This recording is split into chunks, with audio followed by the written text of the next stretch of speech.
านกำลังฟังสถานีวิทยุกระจายเสียง FM 104.5 เมกะเฮิรตซ์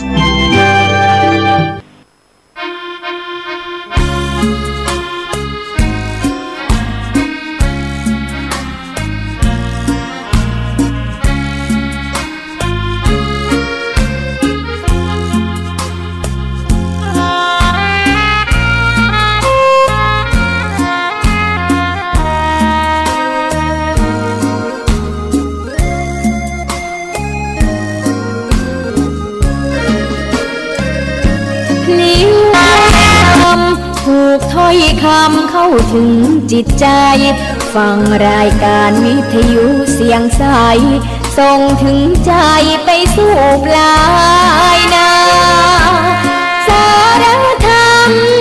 น้อมนำมองพระศาสดาบอกผู้คนทั่วลาหันมาเข้าวัดฟังธรรมคลื่นเสียงนี้เป็นคลื่นธรรมะจากใจส่งถึงบ้านไกลบ้านไกลฟังได้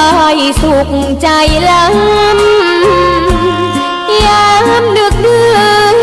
ค่ำคืนมีงานต้องทำเป็นคลื่นสารธรรม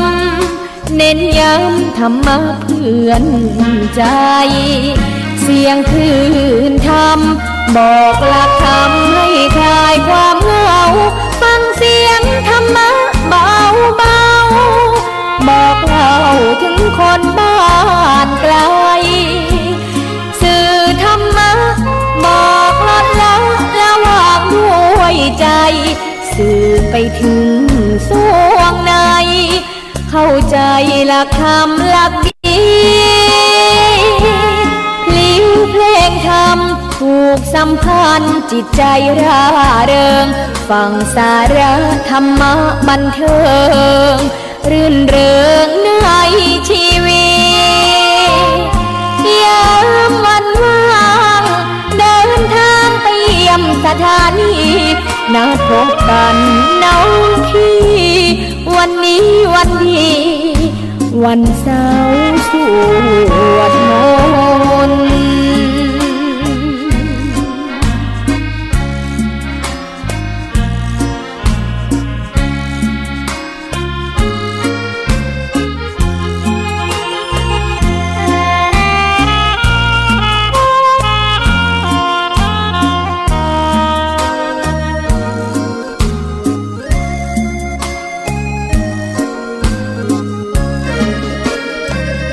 เสียงคลื่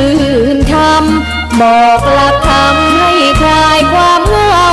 ฟังเสียงธรรมะเบาเบาบอกเล่าถึงคนบ้านไกลสื่อธรรมะ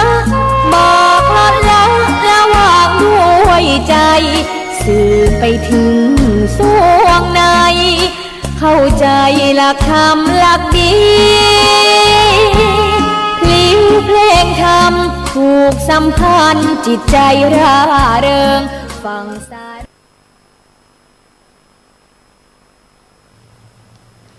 สวัสดีครับมาพบกันอีกแล้วนะครับกับรายการครับ Wednesday นะครับสักครู่นะคะดิฉันไม่ได้ยินเสียงอะไรเลยค่ะตอนนี้ข้างนอกได้ยินไหมคะฮัลโหลได้ยินเสียงตัวเองแล้วโอเคค่ะธรรมะสวัสดีนะคะธรรมะสวัสดีครับค่ะก็วันนี้นะคะพบกับรายการครับ Wednesday กันอีกแล้วนะครับในทุกๆวันพุธตอนเวลา 4 ทุ่มถึง 5 ทุ่มครับธรรมะสวัสดีครับธรรมะสวัสดีนะคะก่อนอื่นเลยนะครับวันนี้เราต้องเน้นย้ำกันอีกรอบนึงนะครับในเรื่องของชื่อตัวดีเจเองนะครับเราไม่ได้เรียกว่าดีเจฟามิงโกกับดีเจป๊อปโปกันแล้วนะครับเราจะใช้คำขึ้นต้นของเรานะครับคือคำว่าขันธ์5นั่นเองนะครับงั้นเดี๋ยวให้คุณป๊อปโปนะครับอธิบายว่าคำว่าทำไมเราถึงต้อง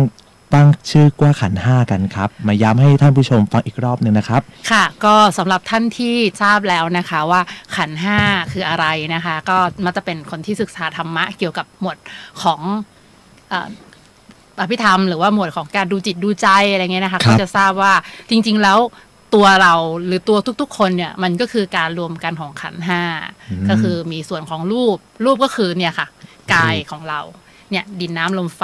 อยู่มาผสมรวมกันเนี่ยเป็นรูปเป็นร่างกายยกตัวอย่างนะคะเวลาที่เราเรียกพระสงฆ์9 รูปอะไรเงี้ยนึกออกใช่ไหมคะรูปในที่นี้คือร่างกายส่วนในหมวดของนามก็คือหมวดของเวทนาสัญญาสังขารวิญญาณวิญญาณก็คือเรื่องของความสุขทุกข์ความรู้สึกเฉยๆนะคะหมวดของสัญญาก็ความจำได้ใหม่รู้สังขารก็คือการปรุงแต่งนะคะแล้วก็วิญญาณคือแบบว่าเป็นตัวรับรู้อะไรแบบนี้นะคะใช่ครับก็เราก็เลยคิดว่าเพื่อที่เราจะได้ย้ำเตือนทั้งตัวเราแล้วก็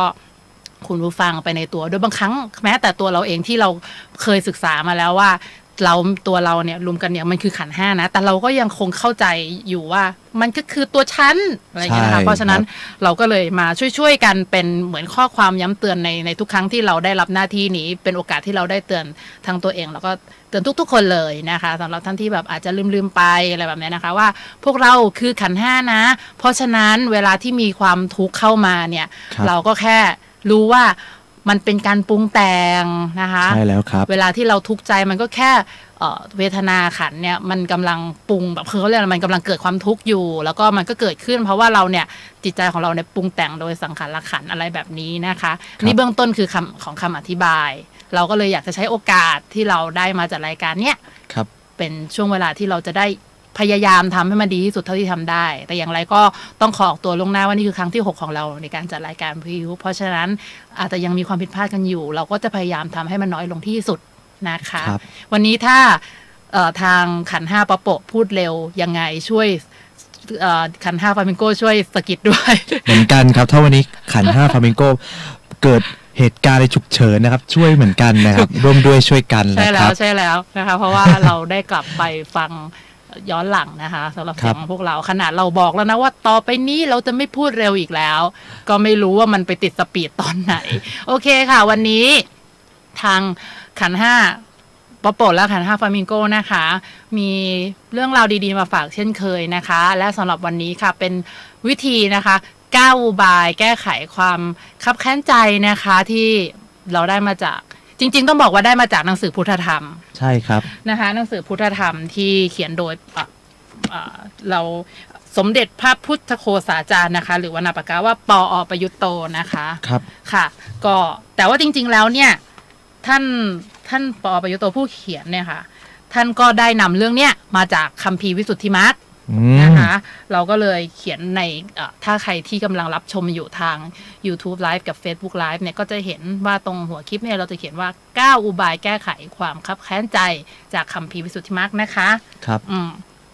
ไหนมีคนผู้ฟังท่านใดเนี่ยเดี๋ยวถามกันก่อนถามทั้งทางขันธ์5ฟลามิงโกแล้วก็ถามผู้ฟังนะคะเรามาตอบคำถามนี้ไปพร้อมกันวันนี้โกรธใครแล้วหรือยัง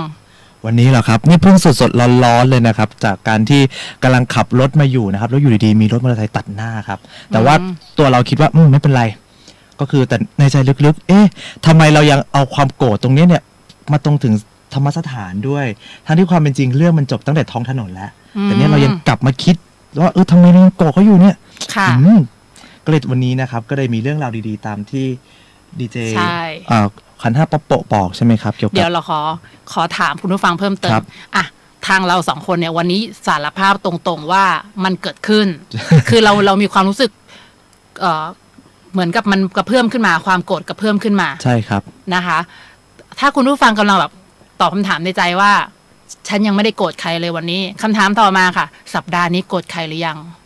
บางท่านแบบไม่ฉันไม่ค่อยได้เจอใครอ่ะฉันไม่ค่อยได้โกรธใครเลยงั้นถามต่อเดือนนี้โกรธใครหรือยังชักก็เริ่มไม่แน่ใจแล้วไม่แน่ใจเหมือนกันเลยนะสักพักทางคำถามอีกคำถามหนึ่งตลอดทั้งปีนี้ที่ผ่านมาโกรธใครหรือยังนั่นแปลว่าถ้าเกิดสมมุติว่าโดยปกติแล้วนะคะตัวขันธ์5ป๊อปโปเชื่อว่าเราถามไปเรื่อยเนี่ยไม่ถึง1 ปีหรอกไม่ทันจะถามถึงคำถามว่า1 ปีนี้โกรธใครหรือยังเนี่ยท่านก็รู้ตัวแล้วว่าจริงๆแล้วเนี่ยท่านโกรธใครไปแล้วนะคะแต่ว่าอาจจะไม่มากแต่ที่แน่มันเกิดขึ้นนั่นก็แสดงว่ามันเป็นเรื่องที่มันเกิดขึ้นกับเราได้เสมอครับนะคะและเหตุที่มันยังเกิดขึ้นเนี่ยแน่นอนว่ามันเป็นส่วนที่มันเกิดโดยธรรมชาติสมมุติว่าเราเพิ่งเกิดมา24 ชั่วโมงแรกแล้วมีใครไปกวนไปกวนปุ๊บทารกก็จะแสดงความโกรธขึ้นมาโดยการ หวีดร้องแบบไม่เป็นภาษาอย่ามายุ่งกับฉันนะอะไรเงี้ยนะคะเป็นภาษาร้องวีดมันแปลว่าแบบตอนนี้ฉันกำลังถูกกวนนะคะตรงนี้มันคือต่อให้เราไม่ได้ถูกรับการอบรมสั่งสอนนะคลอดมาเรามีตรงนี้มาติดตัวกันอยู่แล้วมันเกิดจากความที่เป็นธรรมชาติเนรมิตให้เราอะนะคะสังสารวัฏนี้เป็นอย่างนี้แล้วก็พอเราโตขึ้นมาเรื่อยๆเนี่ยค่ะความโกรธ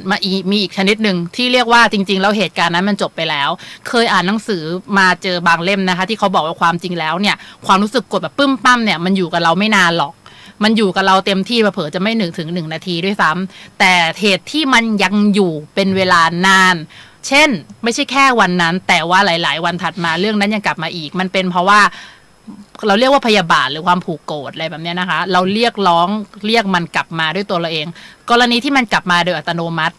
ต่อให้มันอย่างนั้นอ่ะมันเป็นอย่างนั้นอ่ะคือแบบปุ๊บเข้ามาฉันจำได้รถคันนั้นมันมาปาดหน้าฉันแต่ถ้าเราไม่เติมน้ำมันราดไฟให้มันลุกขึ้นมาอีกครั้งหนึ่งเนี่ยมันก็จะจบแค่นั้นแหละแต่เพราะว่าเราจินตนาการต่อเรามองหาความสมควรด่า ที่จะด่าเขาต่อไปมันก็เลยทำให้ความทุกข์เนี่ยมันอยู่ติดกับเราแต่ว่าคนที่ทำให้เราทุกข์เนี่ยเขานอนหลับปุ๋ยสบายใจไปแล้วเพราะฉะนั้นแปลว่า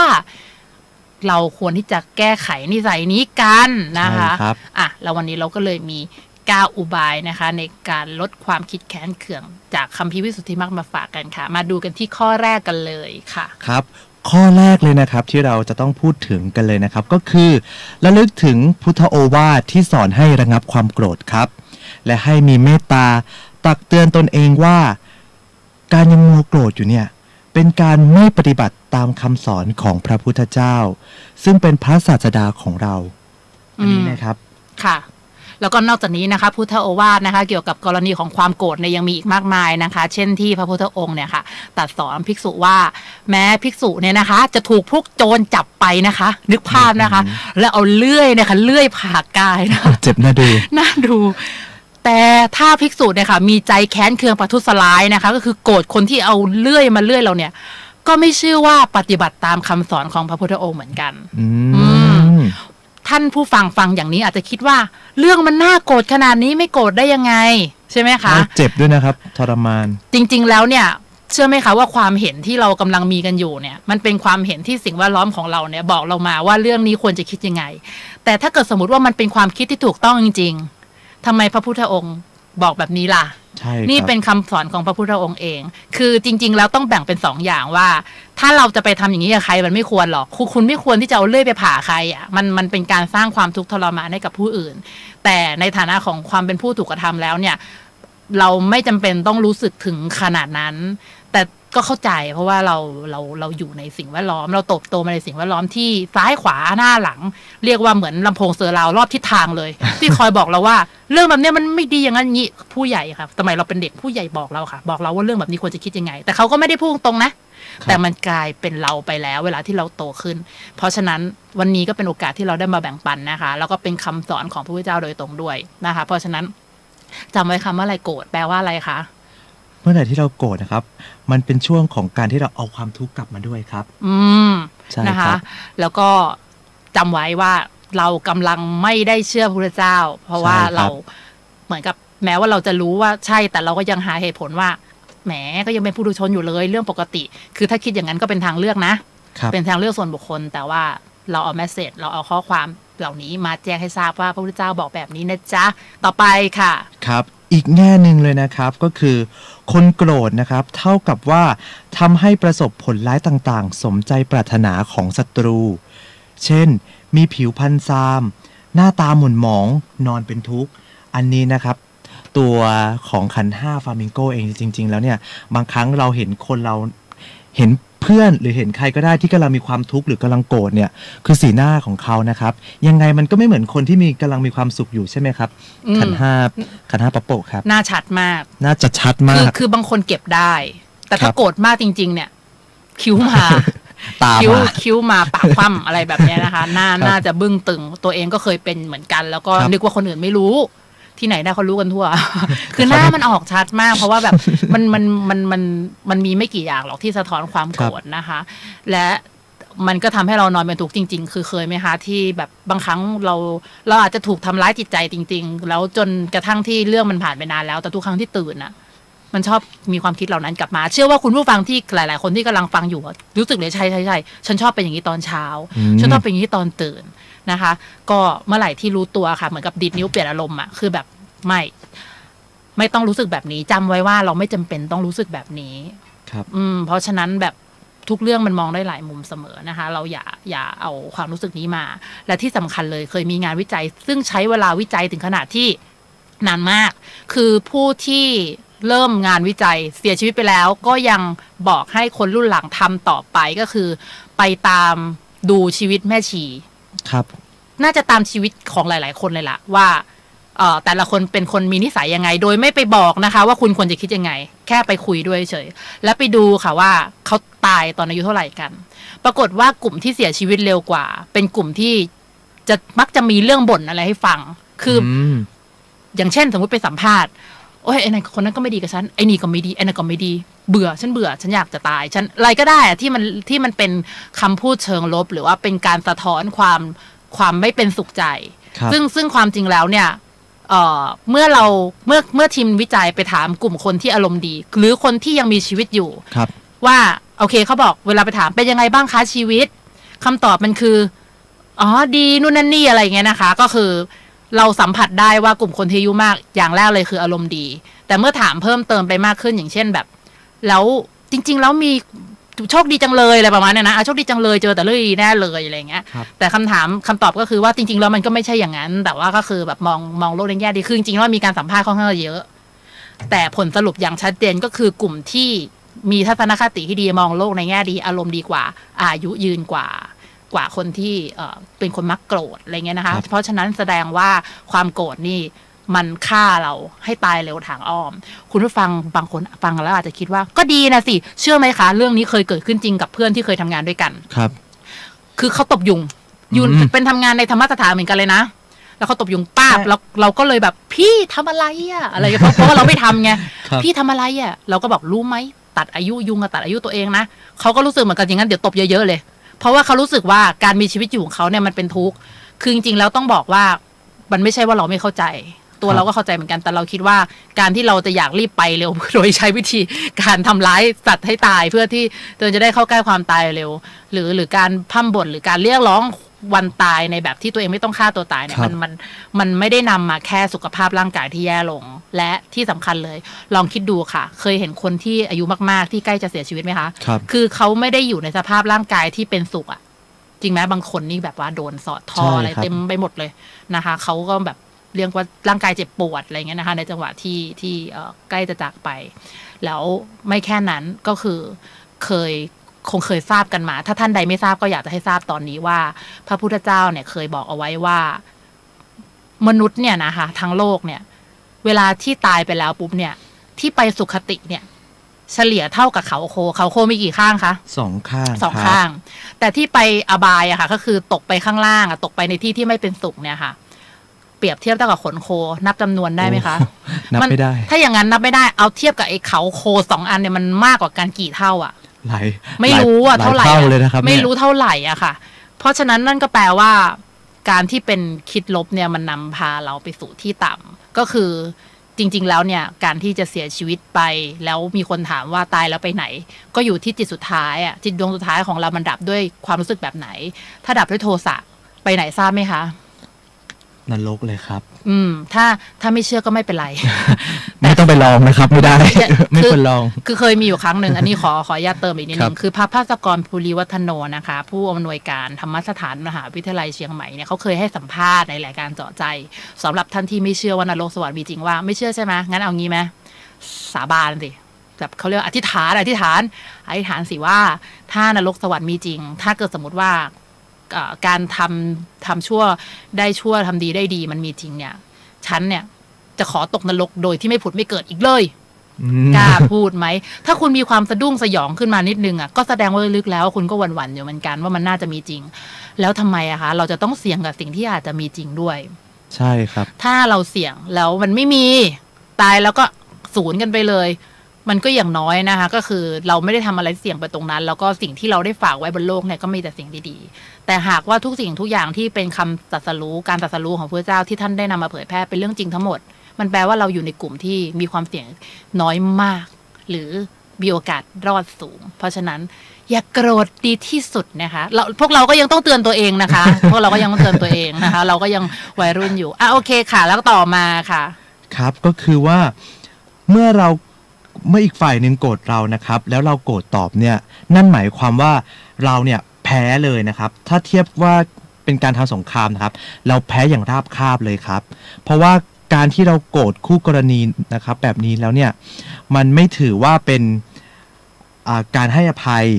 เพราะฉะนั้นนะครับถ้าเรายังรู้สึกว่าโอ้โหมาถึงข้อ2แล้วยังรู้สึกว่ายังให้อภัยไม่ได้ยังโกรธอยู่โกรธอีกงั้นเรามาข้อที่2กันครับก็คือพึงนึกถึงความดีของเขายกย่องเอาแต่ความดีของเขาขึ้นมาพิจารณาถ้ามองไม่เห็นว่าเขาไม่มีอะไรดีเลยเนี่ยพึงตั้งจิตว่าเขาเป็นจิตการุณนะครับในการที่เขาจะต้องประสบผลร้ายจากความชั่วของเขาเองที่เขาเป็นคนกำหนดนะครับค่ะต้องบอกก่อนว่ามันมีอยู่อันหนึ่งจริงๆแล้วมันในนี้ได้เขียนไว้ข้อหนึ่งที่ขันธ์5ฟลาเมนโกลืมพูดก็คือเวลาที่เราโกรธเขาตอบเนี่ยเท่ากับว่าเรากำลังทำตัวให้เลวกว่าเขาท่านอาจจะฟังเรารู้สึกเหมือนกับว่าเป็นไปไม่ได้อะไรเงี้ยสิ่งที่มันทำเนี่ยมันเลวจะตายอะไรเงี้ยนะคะแต่เอาอย่างนี้ค่ะไม่ว่าสิ่งที่เรากำลังจะโต้ตอบไปเนี่ยมันจะเลวกว่าหรือเปล่าก็ตามแต่อย่างน้อยค่ะในอกุศลกรรมบทนะคะข้อที่9อะค่ะเขาก็บอกไว้แล้วว่าสิ่งที่มันทำแล้วมันเป็นบาปอะก็คือความผูกโกรธนี่แหละพยาบาทนะคะเพราะฉะนั้นเมื่อไหร่ก็ตามนะคะที่คุณรู้สึกว่าฉันก็คิดแต่ในหัวของฉันนะมันจะอะไรนักหนาแล้วนี่มันก็เรื่องปกติก็มันทำฉันจริงๆหรือไม่ก็ไอ้นั่นน่ะในข่าวนะมันก็ฆ่าคนจริงๆแล้วเราก็ไปโกรธเขาคือจริงๆแล้วเนี่ยค่ะย้ำเสมอว่าเราไม่จำเป็นต้องรู้สึกกับเรื่องราวที่กำลังเจออยู่ด้วยความโกรธครับเราอาจจะรู้สึกว่ามันไม่ใช่สิ่งที่ดีแต่เราก็ไม่จำเป็นต้องรู้สึกอย่างนั้น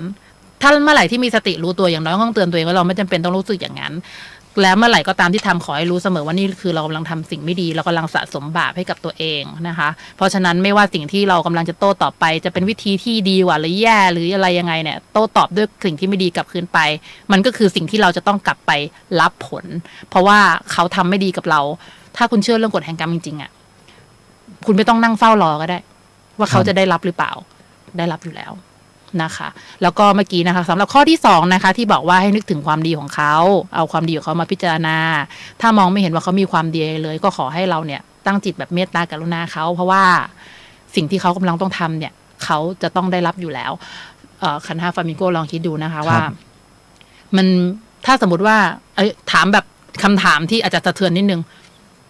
แรงนิดนึงนะในฐานะผู้ชายถ้ามีใครบังคับให้ข่มขืนผู้หญิงทำไหมไม่เอาด้วยยังไงก็ไม่ทำถูกไหมคะตรงนี้นะคะถามว่าเราทำไมเขาถึงรู้อ่ะคุณรู้ว่ามันไม่ดียังไงใช่ไหมคุณทำมันไม่ลงอ่ะนี่นะคะนี่คือตัวอย่างของคนแบบยังไงฉันก็ทำไม่ลงอ่ะแต่คนที่กำลังทำแบบนั้นอยู่ในโลกนี้อ่ะเขาไม่ได้รู้เหมือนอย่างที่ดีเจคุณขันธ์5ฟลามิงโกเลยอ่ะเขาไม่รู้ว่าเขาทำอะไรอยู่คือเขาเหมือนเขารู้ว่าสิ่งที่เขาทำมันเรียกว่าอะไรแต่เขาไม่รู้ว่ามันมากมายขนาดไหนคือมันบาปขนาดไหนมันทำให้ตัวเขาเนี่ยจะต้องไปเจอเลยนะโค้ชถ้าเขารู้เนี่ยเขาไม่ทำเพราะฉะนั้นสิ่งที่เราจะต้องเห็นใจก็คือแบบเขากำลังทำในสิ่งที่เขาต้องได้รับอย่างสาหัสอ่ะโหน่าเห็นใจว่ะ อะไรแบบเนี้ยใช่ครับเป็นต้นนะคะทีนี้ถ้าเกิดสมมุติว่าเราพิจารณาจาก2ข้อแรกแล้วเมื่อกี้ที่บอกไปนะเพิ่งจะ2ข้อนะคะยังไม่หายโกรธอีกค่ะในคัมภีร์วิสุทธิมรรคได้บอกอีกค่ะเรามีทั้งหมด9ข้อมาที่ข้อที่3ค่ะข้อที่3นะครับก็คือพึงสอนตนเองให้รู้ตัวว่าการมัวโกรธเขาอยู่เนี่ยมีแต่จะทำให้ตัวของเราเองเนี่ยไม่เป็นสุขเป็นเดือดเป็นร้อนคนที่ถูกโกรธอยู่นะครับเขาก็อยู่ปกติในแบบของเขาคนโกรธเขากับทำร้ายตนเองทำลายคุณธรรมซึ่งเป็นพื้นฐานของศีลที่ตนเองรักษาและประกอบกรรมของอารยชนเสียเองถ้าคนโกรธคิดจะทำร้ายคนอื่นไม่ว่าจะทำร้ายเขาได้หรือไม่นั้นแต่ที่แน่นอนก็คือทำร้ายตัวเองใช่ครับทำร้ายตัวเองแล้วตนเองต้องถูกกระทบทุกกรณีหนีไม่พ้นนะครับยกตัวอย่างง่ายๆเวลาที่ขันธ์5ฟลาเมงโกโกรธครับเป็นความสุขไหมคะไม่ตอนแรกจะบอกว่าเฮ้ยโกรธแล้วเนี่ยยังไงมันก็ต้องดีขึ้นถ้าแก้แค้นนะเราต้องมีความสุขคิดอย่างนั้นแต่พอมาลองมาพิจารณาแบบ จริงๆจังๆจริงๆจังๆแล้วมันไม่ได้มีความสุขนะครับมันแบบเรายังคิดอยู่กับเรื่องเดิมอ่ะในขณะที่คนอื่นเขาไปทำอย่างอื่นแล้วอ่ะในขณะที่อย่างเราถ้าสมมติเรายกตัวอย่างเหตุการณ์วันนี้เรามีรถมาตัดหน้าเรารถมาตัดหน้าเราปุ๊บเราโกรธแต่ทำไมเราโกรธเสร็จปุ๊บเราแบบคิดในใจถ้าเรา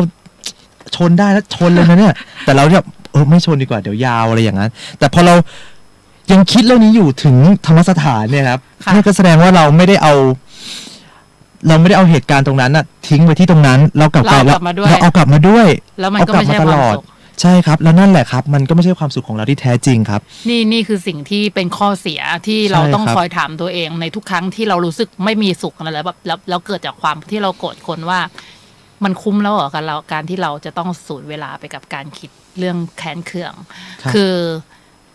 เวลาที่เราโกรธใครอะค่ะ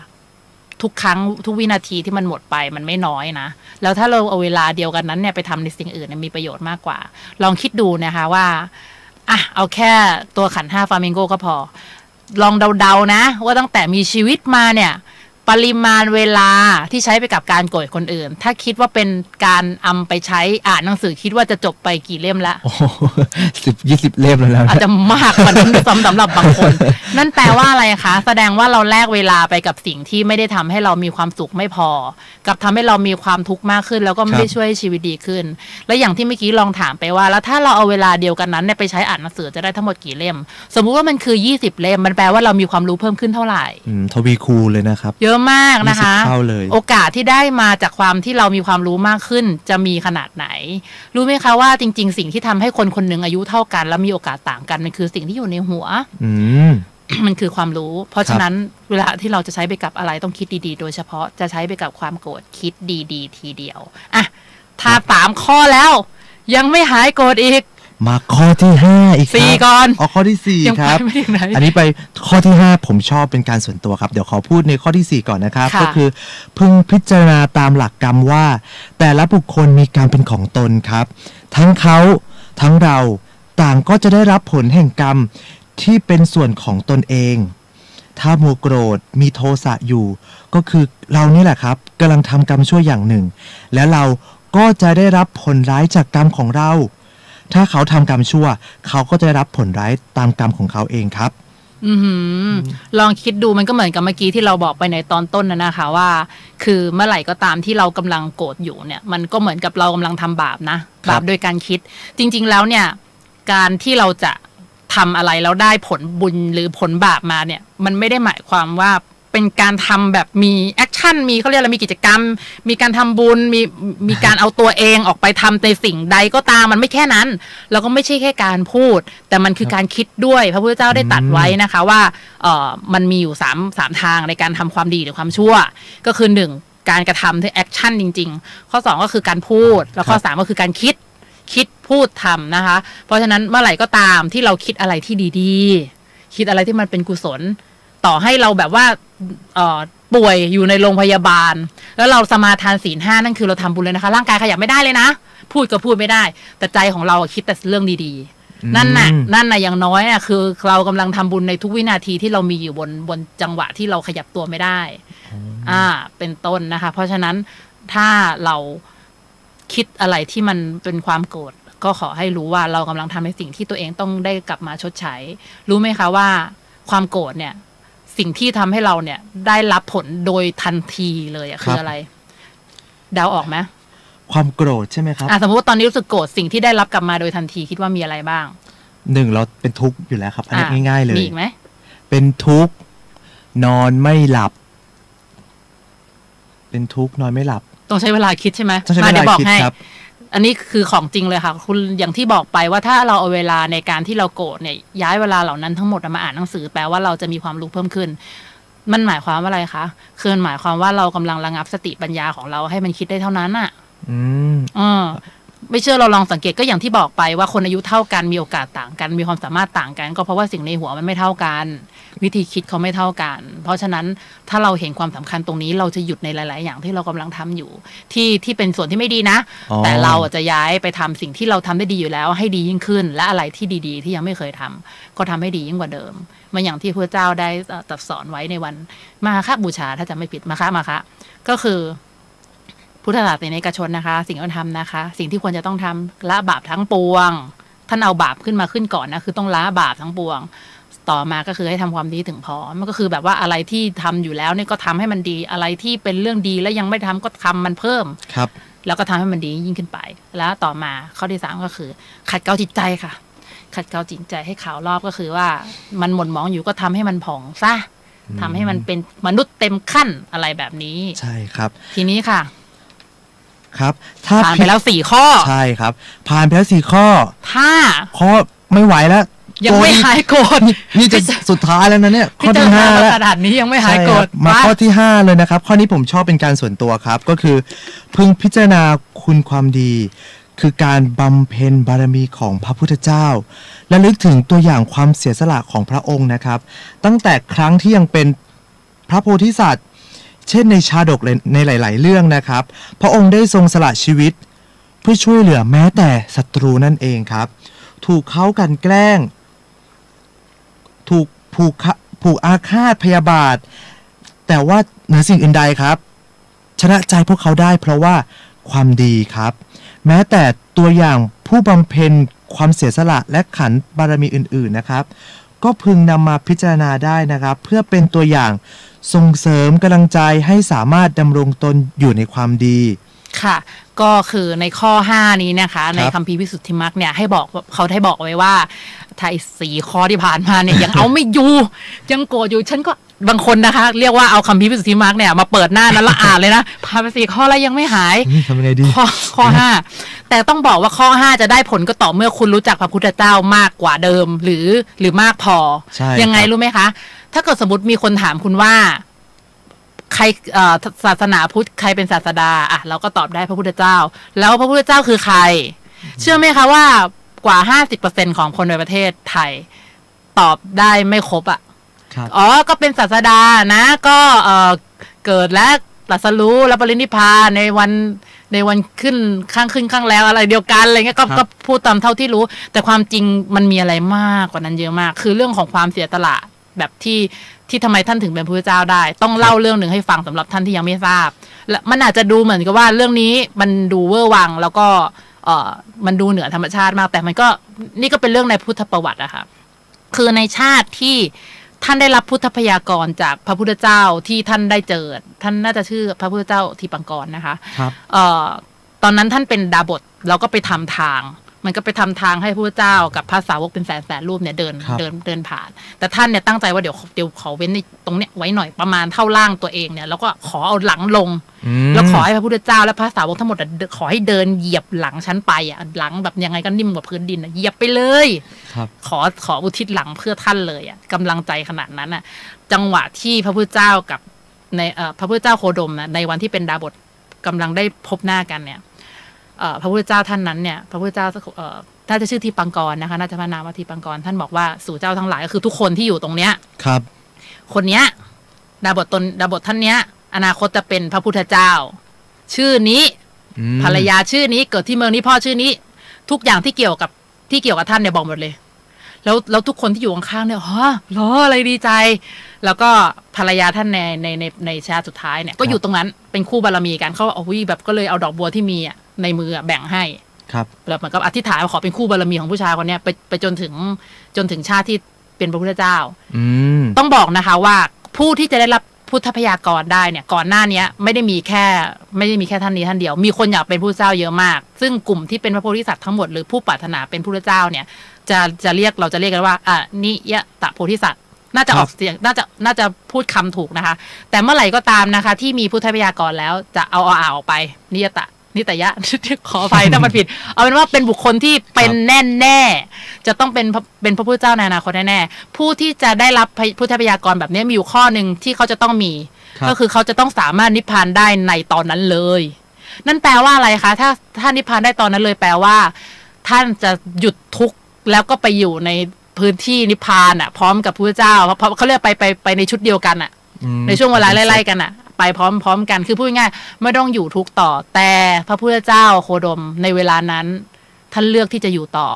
เพื่อคนที่ไม่รู้จักเลยด้วยซ้ำเพื่อคนที่เป็นศัตรูของเขาแล้วรู้ไหมคะว่าสิ่งที่ท่านจะต้องได้รับไม่ใช่ว่าท่านไม่รู้นะเพราะว่า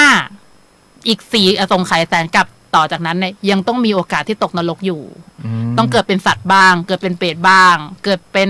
สารพัดที่เรียกว่าจะต้องทุกข์อะค่ะทุกข์มากเพราะว่าเงื่อนไขของผู้ที่จะเป็นพระพุทธเจ้าได้คือคุณต้องผ่านทุกข์มามากพอเรียกว่าคุณบอกได้หมดว่าโลกันตนรกเป็นยังไงอายุนานขนาดไหนเพราะอะไรถึงไปอยู่ตรงนั้นคือคุณต้องผ่านมาทุกอย่างแล้วท่านยอมถึงขนาดนั้นอะลองคิดดูนะคะถ้าเกิดสมมติว่ามีใครสักคนอะเขาบอกว่าคุณสมมติว่ามีอยู่คนหนึ่งครับไม่รู้จักด้วยนะจะต้องถูกเผาทั้งเป็นคุณกล้าแลกตัวเองกับเขาไหมเอาแค่นี้ก่อนแต่ระดับพระพุทธเจ้ายิ่งกว่านั้นก็กล้าต่อให้คนนั้นเป็นศัตรูก็กล้าคือต้องบอกนะคะว่าในการพยายามที่จะอธิบายคุณของพระพุทธเจ้าในเวลานั้นเนี่ย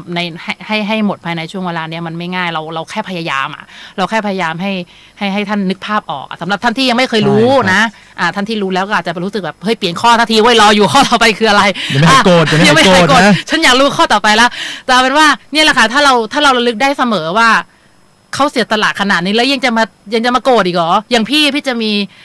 รูปพระพุทธเจ้าอยู่ในห้องแล้วทุกครั้งที่โกรธจะหันไปแล้วน้ำตาไหลเลยคือแบบน้ำตาไหลแล้วหันแบบขอโทษค่ะคือเหมือนเราบอกพระพุทธเจ้าขอโทษค่ะขอโทษที่หนูคิดแบบนี้ขอโทษอะไรเงี้ยโอเคหนูจะระวังพี่ก็จะคอยเตือนตัวเองอย่างนี้เสมอว่าท่านอุตส่าห์แบบเสียสละแล้วก็มาตรัสรู้ในช่วงเวลาเนี้ยครับโอ้ยฉันสามารถแถลงข่าวเรื่องนี้ได้เยอะเป็นไม่น่าทันนะครับไม่น่าทันไม่น่าทันไปเลย1 ชั่วโมงนี่คืออีกข้อเสียหนึ่งของการจัดรายการที่6โอเคค่ะถ้า5ข้อนี้นะคะเรียกว่าเราลึกถึงอะไรเขาเรียกนะความเสียสละของพระพุทธเจ้าแล้วโหยังไม่หายโกรธเลยมายังมีอีก3ข้อที่6ค่ะครับข้อที่6นะครับก็คือพึงพิจารณาความยาวนานแห่งสังสารวัฏครับซึ่งท่านกล่าวเอาไว้ว่าหาได้ยากที่ใครๆเนี่ยจะไม่เคยเป็นบิดามารดาบุตรธิดาพี่น้องกันมาก่อนพึงนึกว่าเขากับเราก็คงได้เคยเป็นพ่อแม่พี่น้องมีอุปการะแก่กันมาก่อนเหตุการณ์นี้นะครับเป็นเพียงเรื่องราวเล็กๆน้อยๆในฉากหนึ่งเท่านั้นไม่ควรจะมาเกลียดโกรธคิดประทุษร้ายต่อกันครับค่ะจริงๆแล้วเนี่ยในการไปปฏิบัติธรรมหลายๆที่เนี่ยเราก็มักจะได้ยินจากพระที่สอนที่เทศมาในวันปฏิบัติธรรมเนี่ยว่าที่เห็นกันอยู่ในห้องนี้เนี่ยไม่ใช่บังเอิญแต่ว่าเราเห็นกันมานับพบนับชาติไม่ถ้วนแล้วเราก็อาจจะเคยเป็นคู่กันมาเป็นพ่อเป็นแม่หมายถึงพวกเราทุกคนนะเรียกว่าเราเคยเป็นญาติพี่น้องเราเคยมีโอกาสได้เป็นอะไรต่อกันมาบ้างอยู่แล้วเราถึงได้มาเจอกันในชาตินี้แล้วต้องบอกเลยนะคะว่าเรื่องของกฎแห่งกรรมเนี่ยจากที่ศึกษามาเนี่ยในชาติท้ายๆที่เราจะได้มาเคลียร์กันมันคือชาติที่คุณจะได้อยู่ในฐานะญาติพี่น้องหรือพ่อแม่ลูกกันโดยตรงเพราะว่าคุณจะได้เห็นทั้งข้อดีข้อเสียกันแล้วก็คุณจะได้อโหสิกรรมให้กันได้อย่างแท้จริงถ้าไม่โกรธกันมากกว่าเดิมก็คือคุณจะอโหสิกรรมกันในชาตินั้นซึ่งตรงนี้ต้องบอกว่ามาจากประสบการณ์ตรงคือเรามาถึงชาตินี้แล้วก็ต้องบอกนะคะว่าตั้งแต่เกิดมาเนี่ยตัวขันธ์5ปะโปะเนี่ยก็เคยสงสัยตั้งแต่เด็กแล้วว่าทำไมเราไม่เหมือนคนอื่นทำไมเราเจอแต่เรื่องไม่ดีทำไมบ้านเราจนจังเลยแต่บ้านเราก็เคยรวยนะอะไรเงี้ยแล้วทำไมมันเป็นแบบนี้ทำไมเต็มไปหมดจนในที่สุดแล้วคำตอบได้จากพระพุทธศาสนาแล้วก็ในที่สุดแล้วเนี่ยจากที่เคยรู้สึกแบบว่าไม่ชอบบ้านนี้เลยกลายเป็นรู้สึกแบบโหเราโชคดีไม่อย่างนั้นเราคงจะไม่ได้อยากที่จะตั้งใจปฏิบัติธรรมถึงขนาดนี้ใช่ แล้วอีกอย่างหนึ่งจากที่เราเคยต้องบอกตรงเคยโกรธพ่อมากแต่พอวันที่เป็นช่วงท้ายๆของชีวิตทั้งของท่านด้วยแล้วก็ของปู่ด้วยอะไรเงี้ยเราเลยได้เข้าใจว่าการที่เราได้อยู่กับท่านตลอดเนี่ยมันทำให้เราไม่ได้เห็นแต่ข้อเสียแล้วมันทำให้เราได้เห็นว่าท่านน่าสงสารขนาดไหนกับการที่ท่านต้องโตมาแล้วเป็นคนที่อาจจะไม่ได้ตัดสินใจถูกหมดทุกอย่างเพราะฉะนั้นนะคะถ้าเราอโหสิกรรมให้กันได้เนี่ยเราจะได้รักกันสักทีเราจะได้เลิกมองข้ามเราจะได้มองข้ามสิ่งไม่ดีของอีกคนหนึ่งไปมันไม่มีค่าหรอกค่ะมันไม่มีค่าหรอกนี่ก็บอกตัวเองด้วยเหมือนกันถ้าเมื่อไหร่โกรธใครอีกก็ต้องบอกตัวเองย้ำแบบนี้เสมอตีตัวเองอย่าคิดอย่างนั้นใช่ตัวของพวกเรา2คนก็ยังไม่ได้บรรลุธรรมใดๆแม้แต่ขั้นโสดาบันเพราะฉะนั้นโอกาสที่เราจะกลับมาโกรธอีกมันก็มีแต่ว่าในฐานะที่เราเป็นผู้ถ่ายทอดข้อมูลเราก็พยายามที่จะถ่ายทอดให้มันถูกต้องที่สุดตามคัมภีร์นะคะในขณะเดียวกันทุกสิ่งที่เราพูดออกไปมันก็เป็นสิ่งที่ถูกบันทึกทั้งหมด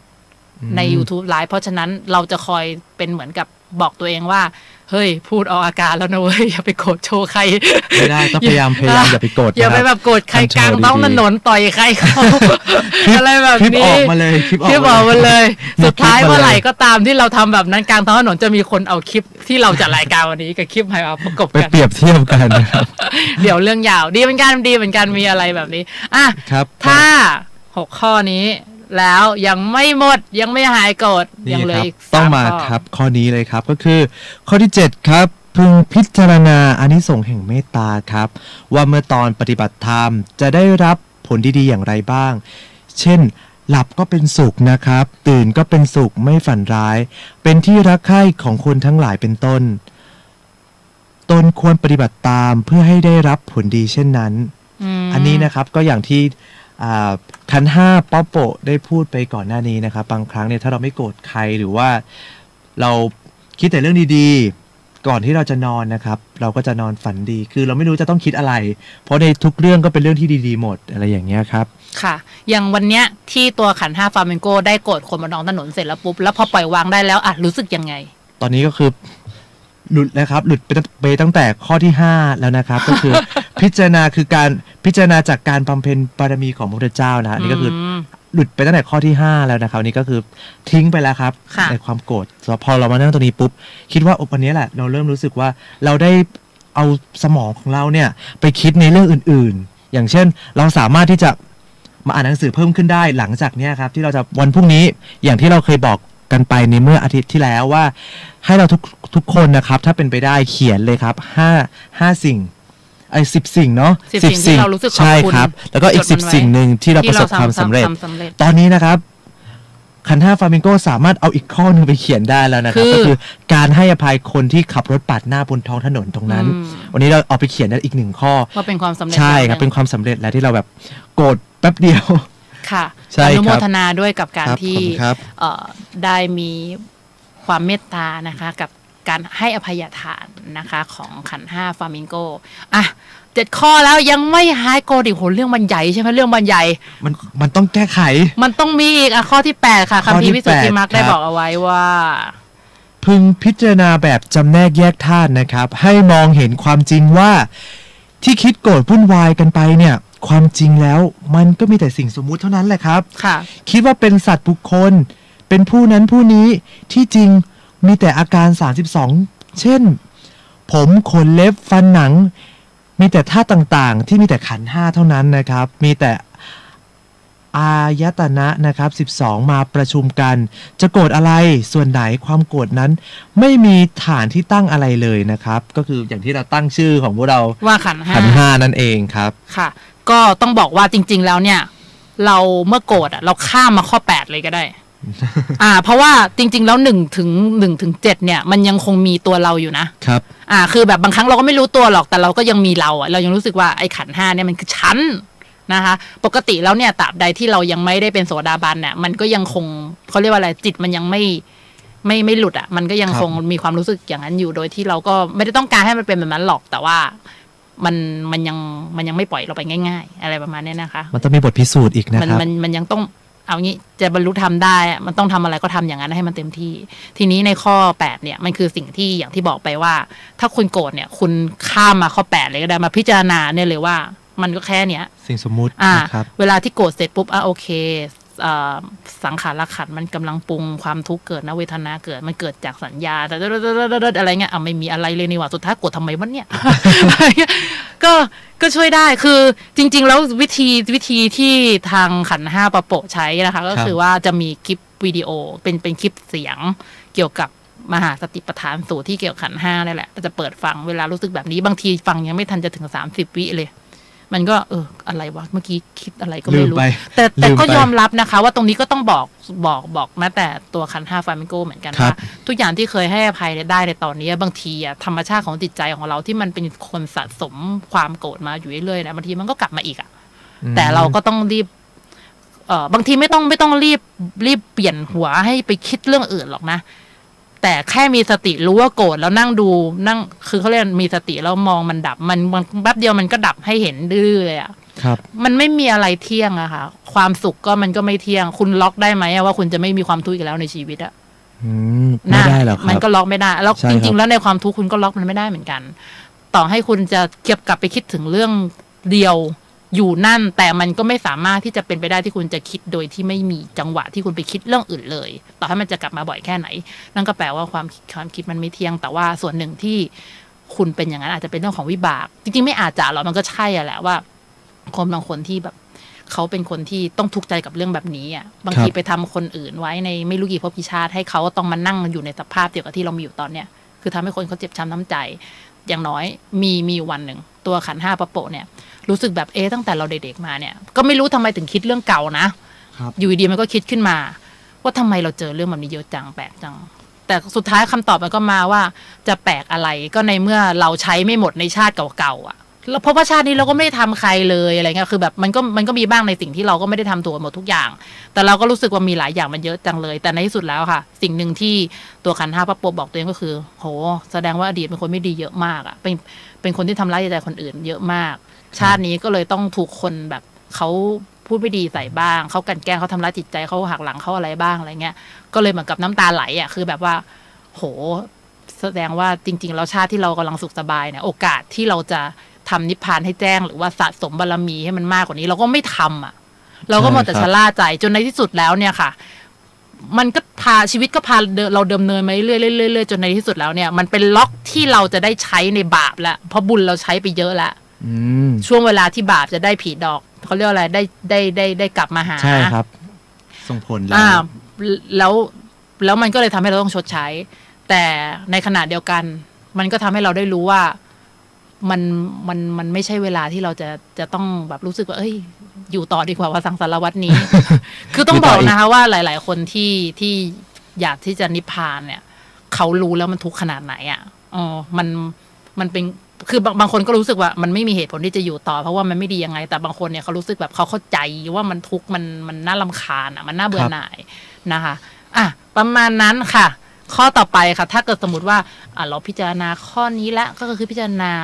ความโกรธเป็นเรื่องของธาตุขันธ์เรื่องของสังสารขันธ์อะไรต่างๆก็ยังไม่หายโกรธมาที่ข้อสุดท้ายแล้วข้อสุดท้ายนี้นะครับเป็นข้อที่ดีเลยนะครับก็คือพึงแสดงออกภายนอกนะครับในทางปฏิบัติด้วยการให้สิ่งของ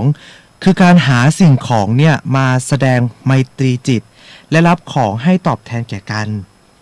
เพราะทานนะครับช่วยให้คนใจอ่อนโยนเข้าหากันได้และพูดจากันแล้วก็เอาปิยวาจามาด้วยนะครับซึ่งจะเป็นเครื่องระงับความอาฆาตที่ได้ผลเป็นอย่างดีนะครับการให้ทานนั่นเองแต่สำหรับผมนะครับในข้อนี้ผมคิดว่าการให้ตรงนี้น่าจะเป็นการให้อภัยมากกว่าคือจริงๆอ่ะคำว่าทานเนี่ยมันก็มีหลายทานเป็นทานที่เป็นสิ่งของเป็นทานที่เป็นการให้อภัยแล้วก็ธรรมทานทุกอย่างมันก็เป็นการให้ทานทั้งนั้นแล้วก็ไม่ว่าเราจะให้อันไหนมันก็ดีทั้งนั้นแต่ว่าต้องบอกว่าทานที่ดูเหมือนจะยากที่สุดมันยากตรงที่ไม่เต็มใจจะให้ก็คืออภัยทานบางคนก็แบบฉันรู้สึกเหมือนกับไม่ได้ถ้าฉันให้อภัยมันอ่ะฉันจะรู้สึกเหมือนกับว่าอะไรก็ไม่รู้อ่ะเยอะแยะมากมายอ่ะไม่ได้มันต้องโกรธสิของนี้มันต้องโกรธมันสมควรโกรธเคยมีอยู่ผู้หญิงอยู่คนหนึ่งเป็นนักร้องขอไม่เอ่ยชื่อเป็นคนดังมากพ่อเขาถูกฆาตกรรมแต่เหตุที่พ่อเขาถูกฆาตกรรมก็เพราะว่าพ่อเขาไปพูดให้คนที่แทงพ่อเขาเนี่ยเจ็บช้ำน้ำใจจนเขารู้สึกแบบไม่ไหวแล้วอ่ะเขาต้องการจะหยุดแล้วไม่อยากได้ยินแล้วอ่ะก็เลยแบบปีเสียบซะอย่าทำนะคะไม่ดีนะคะไม่อย่าไปปล่อยให้ตัวเองไปโกรธถึงจุดนั้นแล้วนักข่าวก็ถามผู้หญิงว่าคุณให้อภัยเขาได้ไหมครับอโหสิได้ไหมเขาบอกว่าเขาไม่มีทางให้อภัยผู้ชายที่ฆ่าพ่อเขาในขณะที่ภรรยาซึ่งเลิกกันไปนานแล้วด้วยนะเขาบอกเขาโหสิได้เพราะเขารู้ว่าสามีเก่าเขาเป็นยังไงเพราะว่าเป็นอดีตสามีจริงๆแล้วถามว่าแล้วอะไรเกิดขึ้นสำหรับจิตใจของผู้หญิงคนหนึ่งที่ไม่สามารถให้อภัยคนที่ฆ่าพ่อตัวเองได้แล้วเขารู้สึกเหมือนกับว่าให้อภัยในเวลานั้นมันไม่สมควรมันเป็นความเข้าใจอ่ะเป็นความเข้าใจตามสติปัญญาของเขาอะไรเงี้ยนะคะแล้วถามว่าเราล็อกไว้แบบนั้นมันก็เป็นทุกข์ใจเปล่าๆแต่ในความคิดของเขาตอนนั้นเขารู้สึกเหมือนกับว่าถ้าให้อภัยหมายถึงฉันจะต้องแบบเขาไม่เป็นไรจ่าฆ่าพ่อฉันเหรอไม่เป็นไรคือเราไม่ได้กำลังจะบอกว่าให้อภัยและทำแบบนี้แต่เราแค่เหมือนกับว่าเราปลดปล่อยตัวเองจากความรู้สึกที่ว่ามึงฆ่าพ่อกูอะไรอย่างเงี้ยหรอวะคะขออนุญาตใช้ขออนุญาตใช้คำประมาณนี้คือคุณผู้ฟังอาจจะคิดว่าเธอไม่ได้ถูกพ่อไม่ได้พ่อเธอคุณไม่ได้ถูกฆ่าเนี่ยคุณก็พูดได้สิอะไรเงี้ยเราก็รู้สึกแบบเราก็ไม่รู้นะ เราก็ไม่รู้เหมือนกันนะว่าถ้าเกิดสมมติว่าวันหนึ่งข้างหน้าเนี่ยมันมีใครมาฆ่าคนที่เรารักแล้วเราจะรู้สึกยังไงแต่ว่าอย่างน้อยสิ่งที่ทางขันธ์ห้าพระโปะจะเตือนตัวเองได้ก็คือว่าถ้าไม่มีเหตุอะไรพ่อให้คนที่เรารักต้องมาถูกฆาตกรรมเนี่ยถ้าเขาไม่ได้ไปทำอย่างเงี้ยเขาก็ไม่โดนแล้วถ้าเราเนี่ยไม่ได้ไปทำกรรมอะไรให้ต้องมาเจ็บช้ำเรื่องเนี้ยเราไม่มีทางเจอเรื่องนี้อะไรก็ตามค่ะไม่ว่าจะเป็นเรื่องดีหรือเรื่องไม่ดีที่เราได้รับอยู่ตอนนี้เรากำลังได้รับในสิ่งที่เราคู่ควรครับแปลว่าเราทำในเหตุที่มันสมควรที่เราได้รับตรงนี้แม้ว่าเราจะไม่รู้ว่าและเหตุนั้นคืออะไรเพราะว่าบางทีมันเป็นเหตุที่เกิดก่อนที่เราจะมารู้ในชาตินี้คือพูดง่ายมันเกิดในอดีตชาติแต่ถ้าเราเชื่อในสิ่งที่พระเจ้าตรัสรู้จริงๆเราก็จะรู้ว่ามันก็คือสิ่งที่เราเคยทำเพราะฉะนั้นไม่ต้องโทษใครแล้วเราก็อะไรที่ควรทำก็ทำต่อไปให้ดีที่สุดก็แล้วกันนะคะแต่ผมเชื่อนะครับอย่างเหตุการณ์ที่ขันธ์ห้าป๊อปโปะได้เสนอขึ้นมานะครับผมเชื่อว่าถ้าเมื่อไหร่นะครับคนที่เป็นคนฆ่าเนี่ยสำนึกผิดกับคนหนึ่งใช่ครับเขาจะรู้เลยว่าสิ่งที่เขาทำเนี่ยมันทำไมต้องทำอย่างนั้นน่ะรู้สึกผิดไปตลอดเลยครับเหมือนกับเรื่องราวในท้องถนนนะครับอย่างเช่นเรามีเห็นกันเลยนะครับในกรุงเทพหรือว่าในหลายๆที่บางคนเนี่ยขับรถปาดหน้าปุ๊บโอ้โหลงมาเปิดประตูปุ๊บต่อยกันแรกๆต่อยกันครับหลังๆเอาปืนขึ้นมายิงกันปุ๊บเสียชีวิตไปแต่พอเรามามองย้อนดูตัวอีกรอบนึงอ้าวคนที่เขายิงปุ๊บคนที่เขาเนี่ยกำลังทะเลาะอยู่เนี่ยเขาต้องรีบไปรับลูกแล้วเขาก็แบบต้องมีภาระส่งลูกเมียอีกส่งอะไรอย่างนี้อีกครับฉะนั้นนะครับบางครั้งเนี่ยพอเขามารู้ทีหลังว่าการที่เขายิงคนหนึ่งไปเนี่ยที่เป็นเสาหลักของครอบครัวเนี่ยมันทำให้เขารู้สึกผิดไปตลอดชีวิตเลยนะครับกับการที่เราไปทำลายคนหนึ่งแค่อารมณ์ชั่ววูบเท่านั้นนะครับจริงๆมันอาจจะเป็นหลายปัจจัยที่ทำให้เราเนี่ยอารมณ์เสียได้อาจจะเป็นในเรื่องเกี่ยวกับอากาศร้อนหรือว่าหงุดหงิดจากเรื่องอื่นมาแล้วบางครั้งมันประจวบเหมาะเจาะกับเหตุการณ์นั้นพอดีทำให้เราไม่มีสตินะครับแล้วก็ไม่มีความยับยั้งชั่งใจทำให้เกิดเรื่องราวแบบนั้นได้แต่ว่าเรื่องนี้ที่เอามาพูดนะครับก็เป็นเรื่องใกล้ตัวกันจริงๆแหละครับที่ว่ามันบางคนบอกว่าโอ้ยแบบนี้แหละมันไม่เกิดหรอกแต่ว่ามันไม่แน่ไงครับบางครั้งเราอาจจะควบคุมสติไม่อยู่ก็ได้ถ้าในวันหนึ่งเรามีเหตุปัจจัยที่ทำให้เราไม่ไหวกับในจุดๆนั้นแล้วเหมือนอย่างเหตุการณ์ของขันธ์ห้าป๊อปโปะที่ได้เสนอมาเกี่ยวกับคนที่ยิงพ่อของนักร้องหญิงคนนึงอะไรอย่างนี้ก็เป็นเรื่องราวเช่นเดียวกันครับค่ะก็จากประสบการณ์นะคะทั้งของตัวเองและของคนอื่นคนที่เป็นผู้ถูกกระทำเนี่ยค่ะไม่ว่าคุณจะเจ็บช้ำขนาดไหนไม่ว่าคุณจะเสียใจขนาดไหนจำไว้นะคะว่าคนที่เขาทำกับเราเนี่ยถ้ามันถึงวันที่เขาเข้าใจว่าเขาทำอะไรลงไปแล้วเขาสำนึกได้แล้วอ่ะเขาเจ็บกว่าเราหลายเท่าอ่ะหลายเท่าแบบถ้าเขาตายให้ได้แบบคือเขาจะเสียใจมากตรงนี้ต้องบอกว่าก็เคยมีเหตุการณ์นั้นของตัวเองเหมือนกันแล้วก็หลายๆคนที่ก็เห็นกับตาอย่างพ่อลูกอะไรเงี้ยที่เขาแบบเขารู้สึกว่าตอนนั้นเขาเข้าใจว่าเขาทำในสิ่งที่ถูกต้องครับเรื่องเล็กมากเลยคือเขามองว่ามันเป็นเรื่องเล็กต้องใช้คำนี้เขาไม่ให้ลูกไปเรียนวินเซิร์ฟแต่ลูกอ่ะกำลังจะได้เหรียญทองโอลิมปิกเลยนะกีฬาโต้คลื่นใช่ไหมครับใช่แล้วเขาก็บอกว่าถ้าลูกไม่ได้เกรดเท่านี้ไม่ให้เรียนต่อไม่ให้เรียนวินเซิร์ฟต่อแล้วเขาก็ทำเกรดได้ไม่ถึงว่าเขาก็ซ้อมหนักแล้วเขาก็ไม่ให้ลูกเรียนวินเซิร์ฟต่อจริงคือลูกก็ร้องไห้และเกลียดพ่อมากพอเวลาผ่านไปเขามาเข้าใจว่าเขาทำร้ายลูกขนาดไหนเขาร้องไห้ให้พี่เห็นเลยคือเขาแบบเขาร้องไห้จนเขาพูดไม่ออกทั้งที่จริงๆตอนที่เขากำลังจะเล่าให้ฟังคือเขาแค่อยากจะบอกว่าคือคุณเวลาที่คุณโกรธคนคนนั้นอยู่บางทีเขาสำนึกได้ไปนานแล้วเขาก็เจ็บอย่างนี้แหละแล้วตอนแรกเขาก็ไม่ได้คิดว่าจะร้องไห้ขนาดนั้นนะแต่เขาแค่แบบว่าเขานึกทีไรแล้วเขารู้สึกแบบเขาจะพยายามไม่ได้ถึงมันนะเพราะมันเจ็บจริงๆอันนี้คือเรื่องนึงอีกอันนึงก็คือว่าอย่างที่บอกเสมออะไรก็ตามที่เราได้รับมันก็คือสิ่งที่เราได้ทำเหตุนั้นมาจนถึงจุดที่วันเนี้ยมันเป็นจังหวะมันเป็นจังหวะที่เราได้เจอแล้วก็ถ้าพูดถึงเรื่องของการให้อภัยเนี่ยต้องบอกว่าเอากรณีล่าสุดของตัวขันธ์ห้าป๊อปโปะนะคะก็คือมีคนหนึ่งซึ่งจะไม่เอ่ยถึงอะไรที่ทำให้สาวหาตัวเขาได้ก็แล้วกันเผื่อว่าใช่มันไม่ถึงว่าเป็นความลับหรอกแต่ว่ามันถือว่าเป็นคนรู้จักถ้าฟังเราจะรู้อ่ะถ้าคนรู้จักฟังเราจะรู้ว่าใครแต่บอกแบบนี้แล้วกันค่ะว่าทางขันธ์ห้าป๊อปโปะได้ตัดสินใจที่ว่าคนนี้เราจะไม่คุยด้วยเลยคำเดียวก็ไม่คุยอ่ะเพราะว่า เพราะว่าสิ่งที่เขาทำเนี่ยเราไม่ต้องการที่จะได้รับเรื่องนี้อีกแล้วคืออ้าปากแม้แต่สวัสดีคำเดียวก็ไม่รู้ว่าเดี๋ยวจะได้รับอะไรตามมาอีกจากคนที่เขามีพฤติกรรมแบบนี้ไม่อยากจะเสี่ยงกับคนแบบนี้แล้วเราไม่ได้มีความสามารถในการที่จะมาได้รับความเดือดร้อนจากการกระทำของคนนี้มากมายนักเราก็เลยคิดว่าไม่ว่าใครจะขอร้องยังไงก็ไม่เอาคือไม่เอาไม่คุยแต่นี่มันคือพฤติกรรมที่เราจะแสดงออกไปข้างนอกครับซึ่งคนที่เห็นรอบตัวเนี่ยอาจจะรู้สึกเหมือนกับว่าไม่ดีไม่ให้อภัยนู่นนั่นนี่อะไรก็ตามแต่นั่นมันคือคนอื่นเขาเป็นความคิดของเขาอ่ะเขาไม่ได้มาได้รับความเดือดร้อนอย่างที่เราได้รับจากคนคนนี้เพราะเราได้รับมาแล้วเขาเคยทำมาแล้วเขาก็ทำอีกแล้วเราไม่ต้องการให้มีครั้งที่3แล้วอะไรเงี้ยนึกออกไหมคะเพราะฉะนั้นไม่ว่าใครจะรู้สึกกับเรายังไงเนี่ยมันไม่สำคัญเท่ากับเรารู้สึกไงกับตัวเองเพราะตัวเราข้างในเรารู้ว่าเราให้อภัยเขาหรือเปล่าใช่ครับอย่างน้อยเนี่ยตัวขันธ์ห้าพระโปรดรู้ว่าเขาทำแบบเนี้ยเขาไม่รู้หรอกว่าเขาทำร้ายเราขนาดไหนเพราะว่าเขาเองก็ดูเป็นคนมีธรรมะในระดับหนึ่งถ้ารู้เนี่ยเขาไม่ทำหรอกและถ้าเขารู้ว่าเขาทำกับเรารุนแรงขนาดไหนเนี่ยเขาจะร้องไห้กราบเท้าอะไรด้วยซ้ำใช่ครับจริงๆต้องบอกแบบนี้ว่าเขากราบเท้าเราแน่ๆแต่ว่าเพราะเขาไม่รู้ไงคะแล้วเราก็ไม่รู้ว่าจะอธิบายทำไมว่าสิ่งที่เขาทำเนี่ยมันรุนแรงขนาดไหนแต่ยังไงก็ตามค่ะเราเข้าใจว่าเขาไม่รู้เขาทำอะไรอยู่แต่แอคชั่นคือเขาเรียกพฤติกรรมที่จะแสดงออกไปเนี่ยคืออาจจะดูเหมือนโกรธอาจจะดูเหมือนกับฉันแค้นเธอไปจนตายชาตินี้คนจะได้เจอกันอีกเลยแต่นี่มันคือแค่ภายนอกคือให้อภัยมันคือข้างในค่ะแต่ว่าการแสดงออกเป็นแบบไหนเนี่ยเอาตามสมควรเลยครับก็ไม่ได้แนะนำให้ไปให้อภัยแล้วไปเปิดโอกาสให้เขามาทำร้ายอีกนั่นไม่ใช่ให้อภัยในสิ่งที่เรากำลังจะบอกนะคะเพราะฉะนั้นแบบเราแค่ปลดปล่อยตัวเองออกจากความทุกข์เข้าใจว่าคนหนึ่งที่เขาจะต้องกลายเป็นคนที่ทำร้ายคนอื่นแบบนั้นเนี่ยมันก็มาจากการที่เขาผูกพยาบาทกันมาข้ามภพข้ามชาติแหละการออกแบบของจะเรียกว่าการออกแบบดีหรือเปล่าอ่ะคือสิ่งที่สังสารวัตรเนรมิตให้กับภพของเราเนี่ยทำไมเกิดมาต้องจำอะไรในอดีตชาติไม่ได้ทำไมคนหนึ่งที่โตมามันต้องแบบบางคนโตมาไม่มีแขนบางคนโตมาในครอบครัวที่รวยบางคนโตมาเป็นผู้หญิงบางคนโตมาผิวสีนี้บางคนโตมาอยู่จุดนี้พ่อแม่เป็นอย่างนี้อะไรเงี้ยคือทุกอย่างเนี่ยที่เรียกว่าแดนเกิดเนี่ยก็คือพ่อแม่ของเราแล้วก็สถานที่ที่เราเกิดเนี่ยมันคือสิ่งที่สะท้อนว่าเราก็ทำในสิ่งที่ทำให้ตัวเราเนี่ยต้องมาอยู่ตรงนี้ครับแล